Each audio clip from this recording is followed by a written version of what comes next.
27 HD's Hometown Sports with Sports Director Brad Dalton.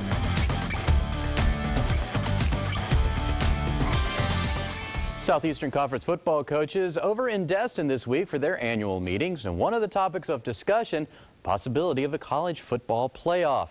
And they want to make sure that the SEC is still going to be a major factor in this one. Football coaches from the powerhouse and recently expanded league were in unison yesterday as they want a proposed 4-team playoff to include the best teams in the country, not just to be tied to conference champions. It comes as no surprise considering the league has won 6 consecutive BCS titles, with the latest one coming when Alabama knocked off LSU after the Tide didn't even reach the league championship game.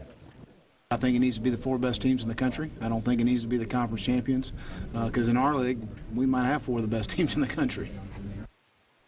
Spring football is just a great time for coaches to evaluate the talent that they have on their team. Nowhere was that more important this year than over at Rickards High School, where Quentin Lewis begins his first year as head coach. 27 Sports' Dave Griffiths caught up with Coach Lewis as the Raiders finished off spring drills. When asked how to describe his first months as head coach at Rickards, Quentin Lewis can sum it up in just one word. It's just been passionate, man. I love it to death. I'm glad to be here, and it's about putting the pride back in the south side of the town. That pride has taken quite a hit recently. Over the past 2 seasons, Rickards has a total of 3 wins. All we try to do is win back the confidence of our fans and our student body, man, our followers. And we're trying to prove a point that we're going to be here to stay.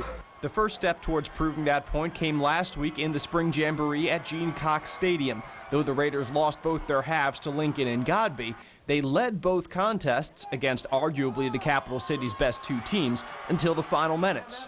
It's about making these kids believe in themselves. And all y'all seen tonight is no matter what happened, these guys believe that they can win a game. And they kept fighting to the end. We're pretty good right now. We're pretty good. Good in the spring is one thing, but good in the fall is something quite different. This fall, Lewis and the Raiders will be looking to get back to the state playoffs for the first time in 7 years. Rickards' last postseason appearance was 2004. In Tallahassee, Dave Griffiths, ABC 27 HD. And that'll do it for your Sunrise Sports this morning. Let's head back over to the news desk.